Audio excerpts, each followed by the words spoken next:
Welcome to the Future of Education podcast with your host, Dr. Galen DeHay. Let's face it, colleges and universities must be innovative and might have to start thinking differently if they're going to overcome the challenges facing post-secondary education. I'm Galen DeHay, president of Tri-County Technical College, and this is The Future of Education, a podcast where I discuss the issues and opportunities in higher education with some of the brightest minds running campuses today. Subscribe to The Future of Education on Apple Podcasts or wherever you like to listen.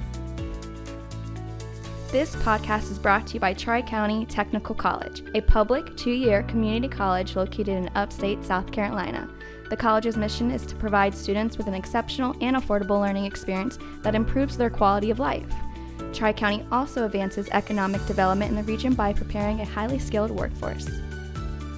Also brought to you by the Higher Education Studio of McMillan Pazin Smith Architecture, a trusted college and university partner for master planning, architecture, and interior design services for academic, athletic, and student life facilities.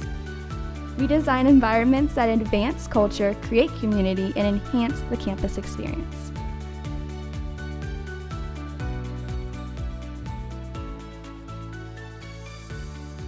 Hello, everyone. Welcome to today's episode of the Future of Higher Education. Today, we are discussing artificial intelligence. AI is no longer a distant concept. It's here, and it's making significant impacts in our educational institutions. From personalized learning experiences to administrative efficiencies, AI is transforming the way we teach and learn. But what does this mean for students, educators, and the future of education? We're going to hear some insights today from an AI practitioner and explore the potential impacts AI could have on higher education in the years to come. We will also discuss some challenges and opportunities for women in leadership roles within the AI and IT sectors. So joining us today is Dr. Melissa Hortman. Melissa is a leader in academic innovation and digital transformation in higher education. Since January of 2022, she has been an account executive at Microsoft, focusing on higher ed institutions and technical colleges throughout the Southeast. She has contributed to national initiatives aimed at accelerating research, transforming faculty experiences with AI, and promoting accessibility in higher education. Over the past 3 years, she has collaborated with institutions to explore the benefits and challenges of generative AI in higher ed. Before joining Microsoft, Melissa spent over 12 years in higher education, most recently as an associate professor and director of instructional technology at the Medical University of South Carolina. There, she's dedicated to fostering faculty innovation and student resilience to enhance agility and the strength of higher ed during disruptive times. Welcome, Melissa.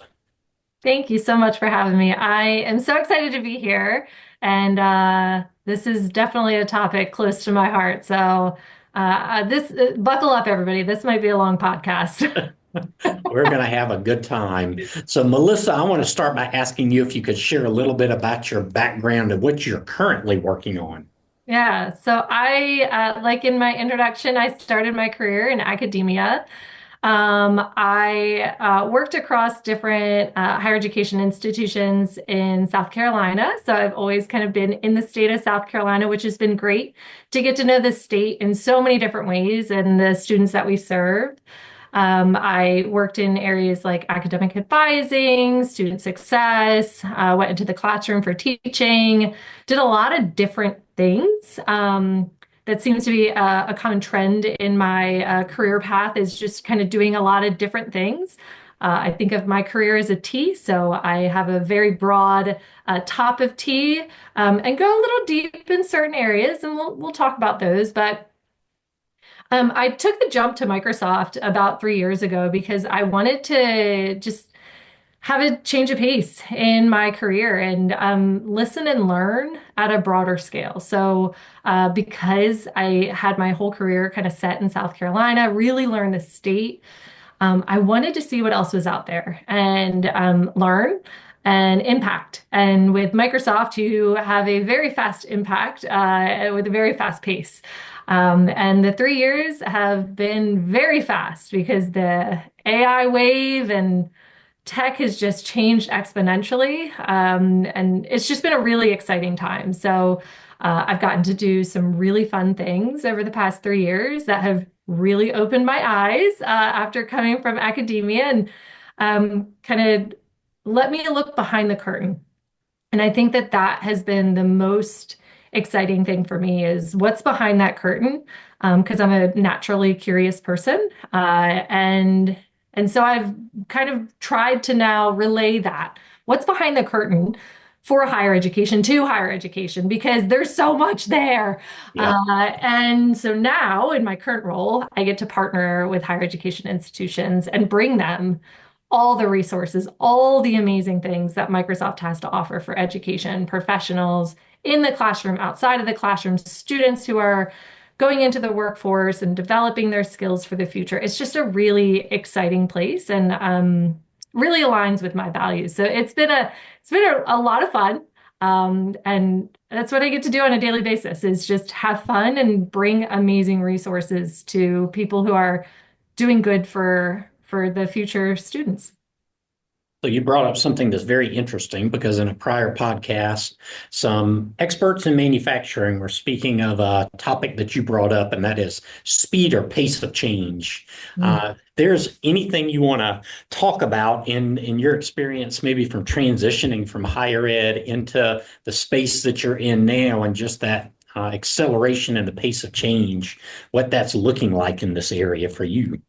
I think higher education is on the cutting edge because they have to be. The students are finding out about things, but the pace of change is a lot slower. Think of it as a cargo ship. You're still moving, but a little bit slower, and you might need tugboat coming next to you to get you where you're going. And then Microsoft, I see in corporate life right now is very much a speedboat. So we are still in the same ocean with the same impacts, but it's just a different pace. And so where I would see the change, but implement the change at a different pace in higher education, now I'm seeing the change and need to immediately implement that change. So it's no longer, hey, there's this AI thing that's out there, and we need to kind of think about how we might no. In corporate, you are implementing it into your work that day. The day that we had agents come out in Copilot, I was setting them up, I was using them all, and you use them because it's just a different pace. And so it's been an interesting change of pace. Think you have to have the right personality to go from higher education to corporate, and I think I'm still catching up with that pace every day. But it's a lot of fun because the change of pace also it not only impacts me, but it impacts the customers that I work with and everyone. I can bring that change of pace and that excitement to people and help them through that change because I've already been through it. So that was a big part of my research and my dissertation in my doctoral program was buy-in for change and resiliency around change. And so, especially during disruptive times, which welcome to the past 3 years, it's been really helpful. So if I can help get through that change, I can help others get through that change too. And it's just been really empowering to be able to help, especially in times of change. I love that. And I know we're going to talk a little bit more about that as we proceed, but let's start with some basics. Can you define what AI is and maybe perhaps clarify some common misconceptions about what AI is not? That's a great question because I think when we say AI, it's the all-knowing AI, and we're kind of using it interchangeably a lot this day and age. And so let's go back to the 50s, really, when AI started. So AI has been around for a long time, and we've been doing AI for a long time. Kind of has been more in the hands of researchers and the haves versus the have-nots.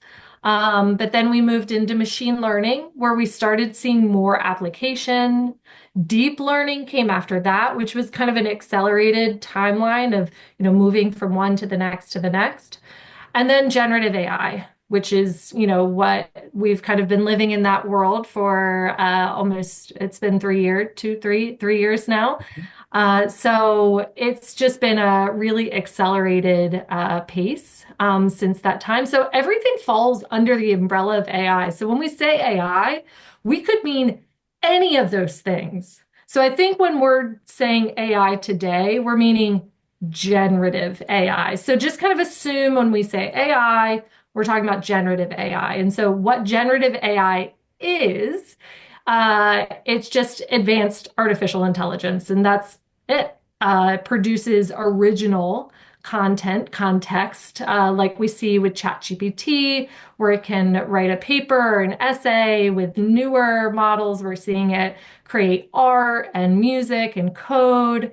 But traditional AI, where we've kind of been, is it performs specific tasks based on predefined rules.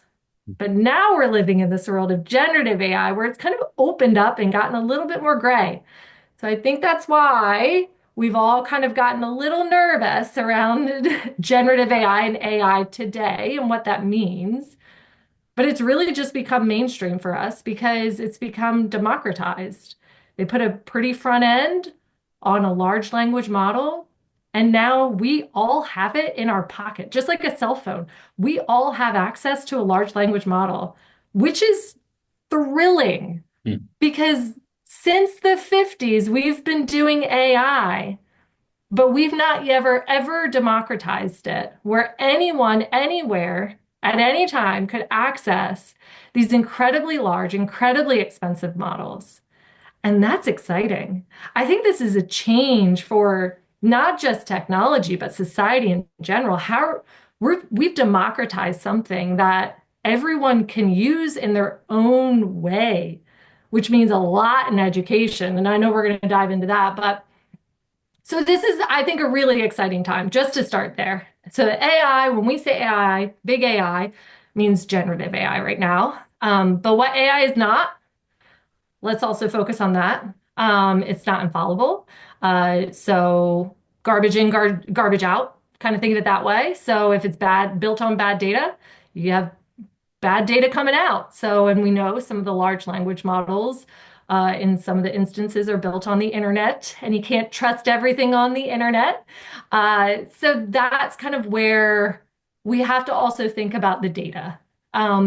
Trust the data. Do we trust the data to be able to trust the model, to be able to trust the output? So there's a lot of steps in this generative AI process. What it's also not, and very important in education, is it's not a replacement for human judgment at all. So human is always in the loop. Human should always be in the loop. And I think that that's a really important piece for everyone to remember. We have advanced technology so much, but it still doesn't mean that it can manage on its own. We are still in control. We still have control. And human judgment is something very unique and interesting that AI can never take away from us. So I think that that's also a very important point for everyone to remember. I think it is really important that in times, as you said, of disruption and change, we get a couple of camps that seem to emerge. Those that are kind of entrenched in the past, and you kind of got to drag along, and they'll find a lot of reasons to be nervous or scared. And there always are ways that we should be cognizant of some potential issues. However, I do think that this is an exciting disruption, one that really yields a lot of promise for what not just education will do, but in any sector, and the promise that it holds for individuals to do some really fun things that require more creativity, so this notion of people being still leveraging creative thinking and effective communication and relationship building. I think AI is going to promote those of what we would call in education soft skill development. Absolutely. Absolutely. There's still so many skills that we all need almost going back to the foundation of Yeah. higher education and the skills that it's like the 21st century skills that we talked about a long time ago. Like I started hearing that language again and I thought, oh, that's interesting. And then someone brought up Bloom's taxonomy the other day too, of like, how are we thinking about AI and Bloom's? And I thought, how wonderful that we've almost kind of went back to the beginning of education and said, not that we can skip levels, but we can start challenging students, employees, organizations to think more creatively, to have deeper conversations, to do more, because we have kind of this base level that we can offload. So how is AI being used in higher ed? You're working with colleges, universities all over the South Carolina and probably the Southeast and maybe even nationally. What kinds of use cases are you seeing? So many, so many. I think there's a lot of very exciting smaller use cases, and maybe we'll kind of start there. I've seen a chat bot for prospective students, which is fantastic. And sometimes those prospective students don't speak English. And so, how do we ensure that our materials are accessible, that they don't have to navigate across 700 different websites that don't make sense which one I need to go to find when my application's due for a specific college within the university?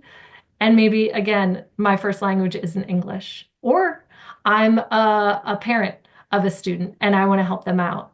So I think those are really amazing opportunities where generative AI can come in and be kind of a front line for the university to provide a good experience and an accessible experience for everybody. I've seen proactive academic advising messages. We know academic advising is so important. There's never enough time and there's never enough advisors. And so, how can we start being proactive about academic advising? So, one school was able to create messages that went out to just kind of gather some information before their meeting with an advisor and again get that kind of bottom level just the information so that when you came in you could relationship build, you could kind of talk about a little bit of a deeper level about what's really important to that student. And so so that has been a really cool use case that I saw. Chatbot for large courses as a kind of a TA that's been around for a while, but you know it's coming back. I think Georgia Tech did with IBM in one of their large classes many years ago. All of that, but we're starting to see that democratized again for anybody to be able to create that TA for their class of, you know, here's my content. I just want students to be able to access, you know, get quick questions answered at midnight because I know I'm not going to answer them as the faculty member, and just being able to scale themselves, which has been really great. I spoke with a group of students the other day, and they were using generative AI to summarize their course kind of meetings from the course notes. So they would make notes, summarize it, and then create questions, knowledge questions for them as a group. So they could go over those questions together, kind of review the class, and then put it all together at the end and then review it for the exam. So a way that students could kind of take ownership of their learning. So many use cases. And I don't know if I'm sure you've seen some use cases as well where you're at. What are you seeing? I know how I got in contact with Melissa was just learning about what was available to us. And as soon as she educated me about Copilot, I've been able to do some administrative things that would normally take me literally an hour, 2 hours to do. I've been able to expedite that into literally minutes. Think about administrative things that we do every day where we've got a bulleted list of job functions and we need to create a revised job description. Well, you can load that up and learn how to write effective prompts, and all of a sudden you've got a draft generated that would have taken you an hour or two. that's a use case for me that has made me more effective. So that's why, as an educator and a leader in education, this is an exciting time for moving some of those things that might have occupied our time to the side so that we can really spend our time with our people and with our students and with our community. And that's great about just like accelerating time. That's just like from a foundational perspective. How exciting is that? Like we've not had a tool in higher ed that we could do that with in a very long time. So Exactly.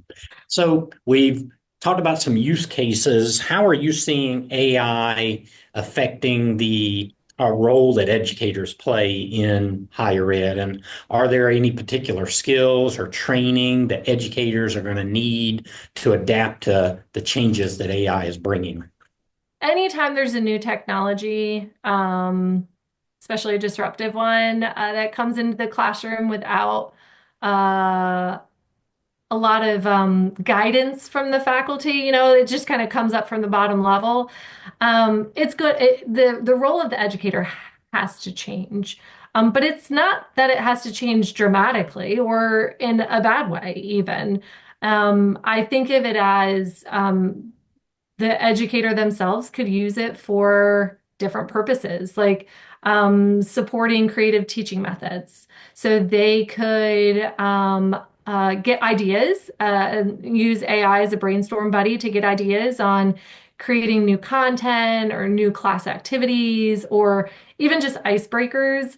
It's always nice to have the ticket when students leave the classroom, those sorts of things, but sometimes I just can't think of it. So I put in my course notes and I say, just, create my exit ticket for me. What would be a good question that would gather insightful data for me those sorts of, right? Like little things where faculty aren't offloading and they're not using it in unethical ways, but they're using it to be more creative in the ways that they do engage with their students. And we already talked about this about, encouraging students to have like higher level thinking. Because we have that base level routine task that you can start offloading to AI in ethical ways as you're teaching students how to use it appropriately. It's like any tool in the tool belt. You don't just say, here's a hammer, go use it. You teach your children how to use a hammer. So it's the same with AI. You would say, here's AI, how to use it appropriately for this specific assignment.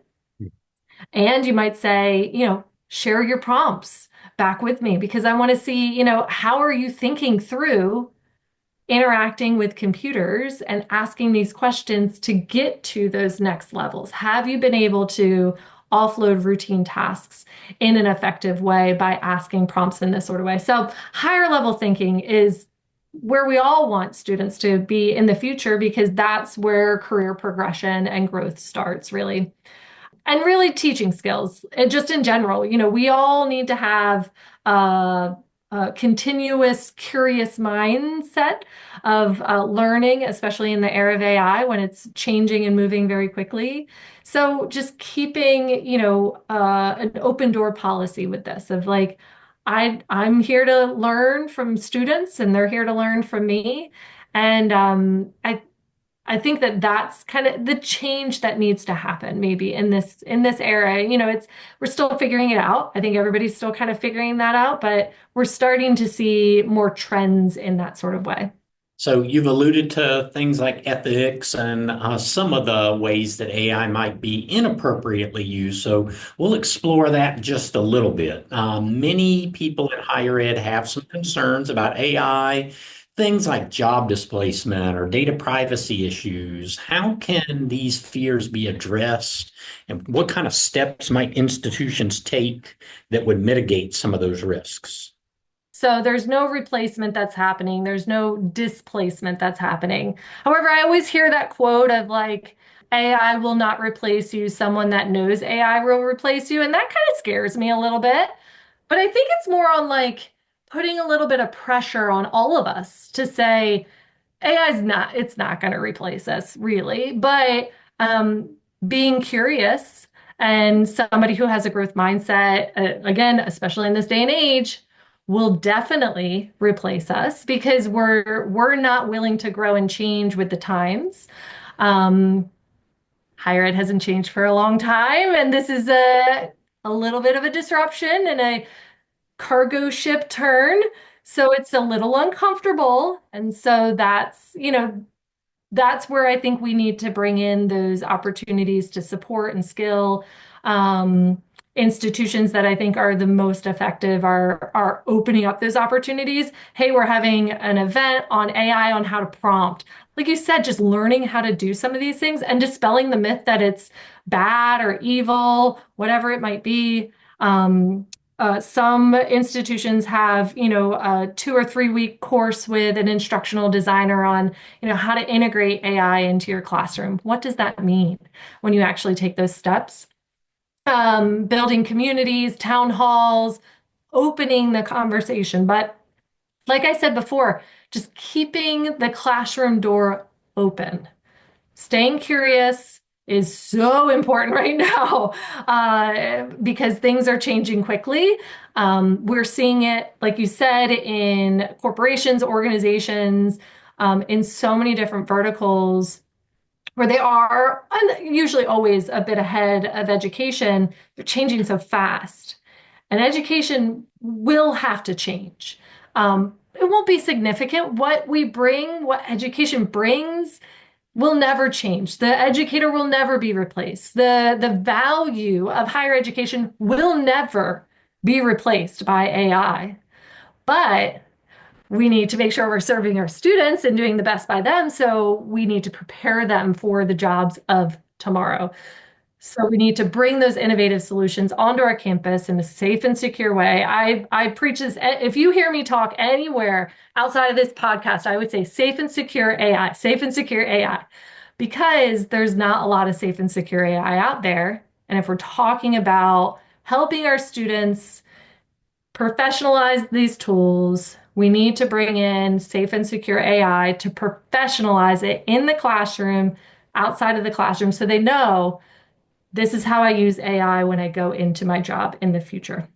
And a lot of what you said, I think, goes back to it's not as much of the technology as a displacement or a replacement for someone. It's institutional leaders having to figure out how to manage change that is maybe happening more rapidly than individuals are used to organizationally across the US and really the world. And the solution to that, as it was when we were all students, is be curious, be open to learning. Let's figure out things that we don't know and learn how to use them appropriately and effectively. Yes, tools in Yeah, the tool belt, right? So that's right. Tools in the tool belt. So when we think about ethical considerations, what are some of those challenges or ethical concerns that are associated with AI that we should be cognizant of or be thinking about? well, the news has not painted a very pretty picture of generative AI in higher education over the past, I would say, year, right? So, catching students on academic dishonesty, withholding diplomas, it's been a very scary time. And so I talk to students a lot, and I think there's been, a lot of articles out even about students fearing using AI while in higher education, getting anywhere near it, having it on their computer at all, because they're afraid of the ramifications of what might happen if they're caught using AI. So I think academic dishonesty, just anytime anything new comes into higher ed, it's always what's the policy for it? How do we, make sure that no one uses this under the academic dishonesty? What's our policy for whatever? It's just we automatically go there. And not that that's a bad thing. But I think when we use that negative guide rail for students, they view it as some like not good, right? So I should not use this technology. It's not good. It could harm me. It could harm my degree progression. It's very scary. So I think academic dishonest integrity, just in general, has been a very hot topic for this. I don't know if I'm sure you've had some conversations with colleagues around academic integrity. What are your thoughts on that? Because I'd love to hear, as a college president, what's the sentiment around that? Yeah, I know that we've taken the approach, and it will resonate with the what you just mentioned. It's really moving from defense to offense. Initially when a new disruption comes out, people are defensive or they're worried about what it will do that will impact the way that they do things or do business.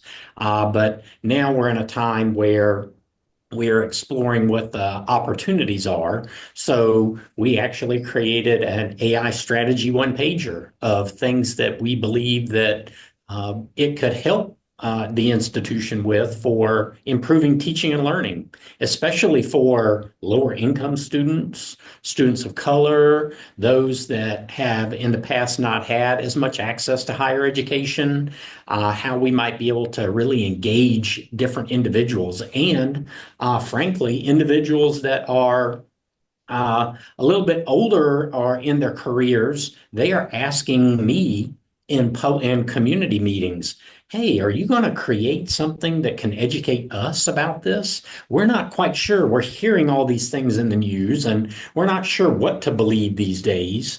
But the great thing is that they trust higher education to deliver that. So I think it's an opportunity for us as educational leaders to create those learning experiences for our community. And we're actually in the process of doing that. So to me, that's really exciting to take a concern or a problem and turn it into an opportunity, go from defense to offense. I love that.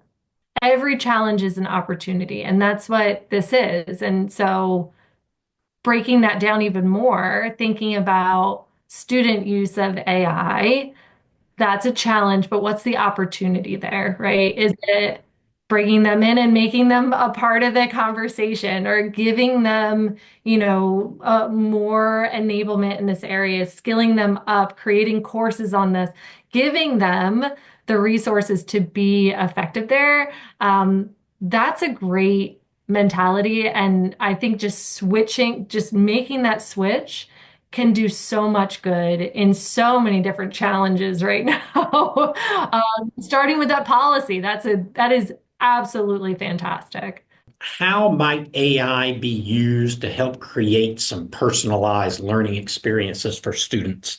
Have you seen any examples that institutions you're working with are leveraging AI for personalized learning?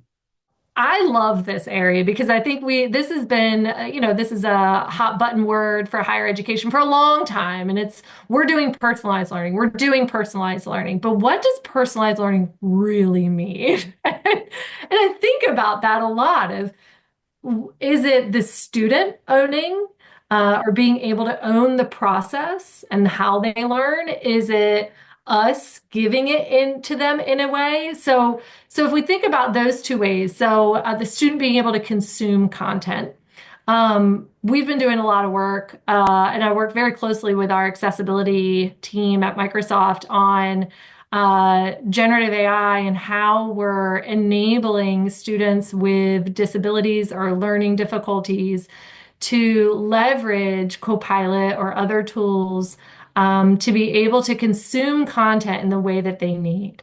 And that's personalized learning. That's being able to say, hey, faculty member, you gave me this PowerPoint, but I'm going to turn it into a song that I can, remember and, be able to quiz myself on. And that's real personalized learning and personalized learning for all too. So when we always say AI for all, that's AI for all.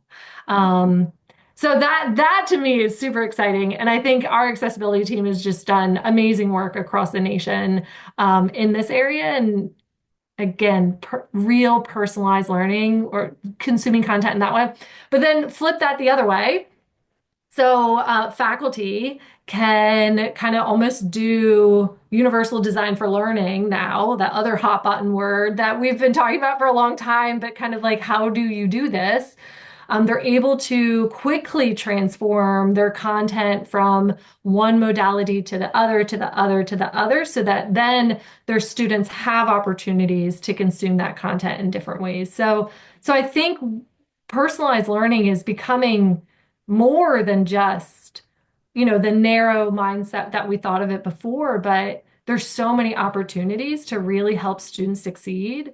And I think at this point we shouldn't limit ourselves, because even like I worked with some students on using AI as a brainstorm buddy. So they would use it for just, before I went into class, I wanted to brainstorm the topic, ensure that I understood it, got some questions together so that when I came into class, I felt confident on the material and I had questions for the faculty members so I could raise my hand because I'm an introvert and I'm not sure how to interact in class.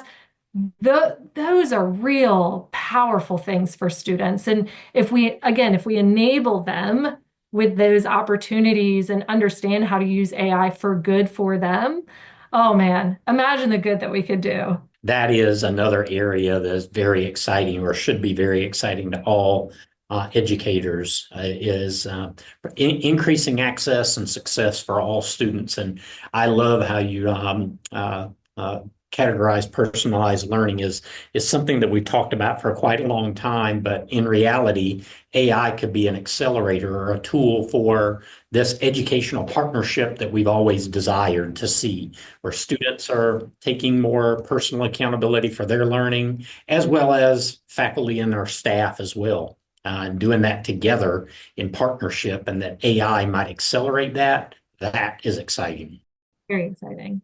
Let's talk a little bit about another area that we're exploring over the next few podcasts, and that is women in these very interesting spaces. So let's talk about the representation of women in the broader IT space, as well as in this artificial intelligence sector. We do know that it is, as many STEM fields are, dominated by men. What initiatives or what kinds of changes might be needed to encourage more women to enter and thrive in this field? I'm going to go back to AI because we had a work trend index report that came out about AI can break the glass ceiling. And I think that's really exciting. I don't know anything about Python coding, but you know what? I am learning. Hmm. Copilot is teaching me. We started as, teach me as a kindergarten level, teach me at first grade level, teach me at third grade level. We're in high school now learning Python coding. It is a real opportunity maker. Again, knowing how to use it, being able to use it for that good. But I do see AI as almost as an equalizer for women. I'm also not one to speak up in class. I was always the person in the back, didn't have any questions, would always leave early. But I think that AI has now kind of changed that for me. I actually prepped for this podcast with AI. Like, we chatted and I talked with it on my phone of what would a conversation be like around this topic. And that helps me. So I think just women in tech in general, we have an opportunity with now a new tool in our tool belt to do good and to exceed and break that glass ceiling, which is so exciting. But we know there's fundamentally a gap between males and females. And I've been reading all of these articles about men versus women and in AI and, getting more women in AI and making sure that we're creating safe environments. I think, tech in general is getting there, and they're putting a lot of efforts behind ensuring that we do have diversity across the spectrum, because we need diverse thought within groups to create and do better and do good. So we're seeing more of that, which is very exciting. And I think, women just speaking up, being part of things like this, being honored to be on the podcast like this and be able to share my voice and my perspective. Those are really special things that I think for women, we need to make sure that we're stepping into and leading with. Are there things that education can do to better prepare women for leader or leadership positions in this field? I think education's doing a really good job at ensuring that they're building pipelines early That's a big piece of it. It's not just college pipeline, but it's high school, it's elementary school. We need to get young girls, excited about STEM. I know for me, I got my daughter, my 7-year-old daughter, a circuit board for Christmas, and she those are the things that they're interested in, and let's make sure that we continue to support them thriving in those areas.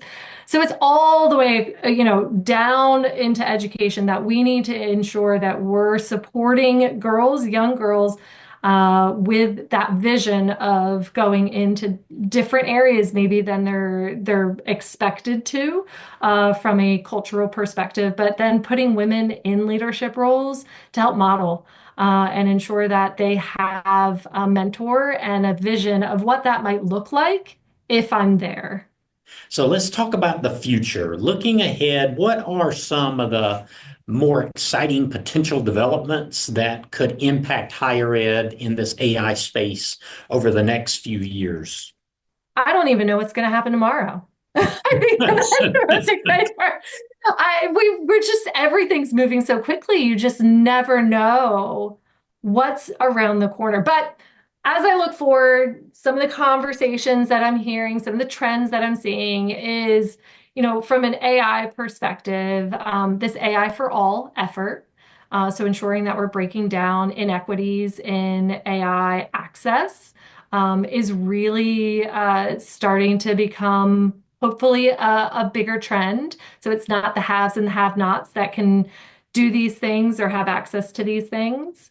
But I also see AI changing from like human initiated AI interaction to AI initiated Mm. human interaction. So kind of flipping the script a bit on maybe my AI, in the morning, instead of me having it run my agents, it tells me, here is your morning. Here's what's on the docket for the day. And here's what you need to focus on. And make sure you get this done today because you haven't done that in a few days. So maybe that's the direction things are going in. But I think it's just really exciting in higher education because of the time to build.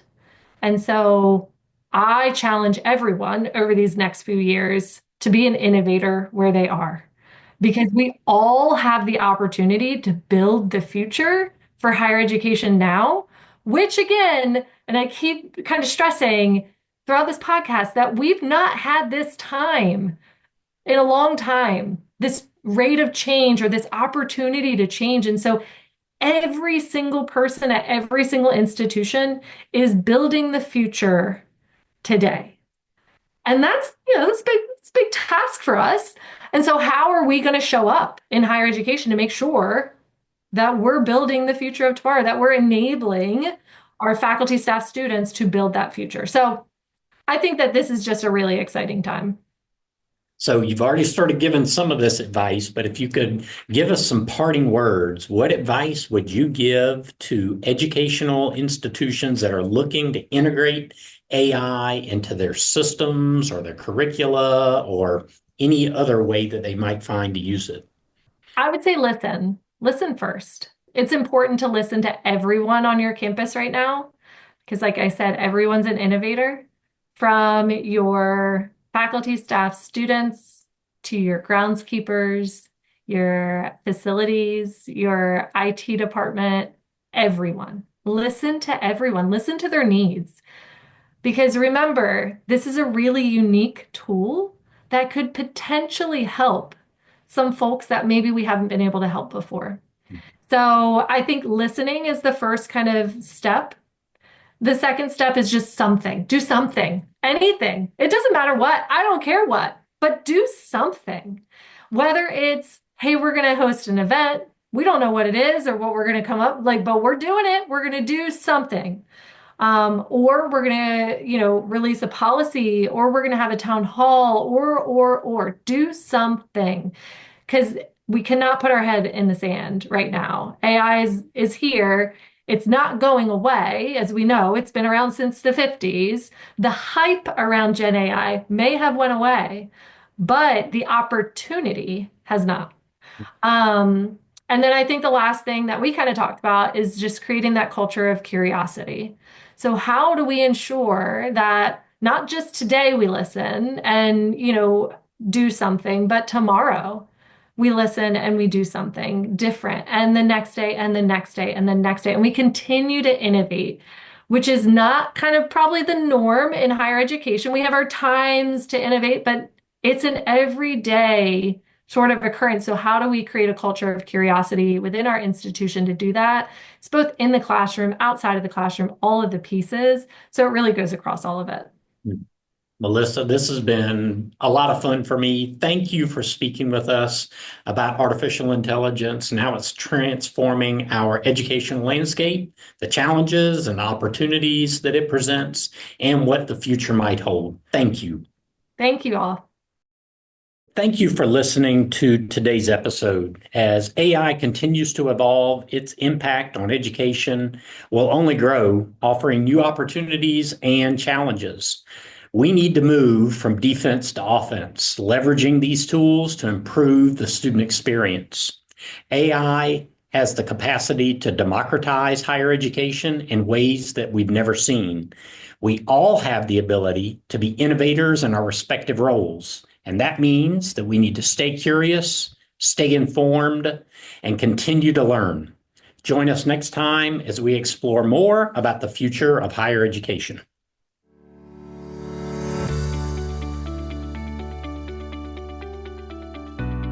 Thanks for joining us on the Future of Education. If you enjoyed this discussion, make sure you subscribe on Apple Podcasts, Spotify, or wherever you like to listen. And please check out our other episodes.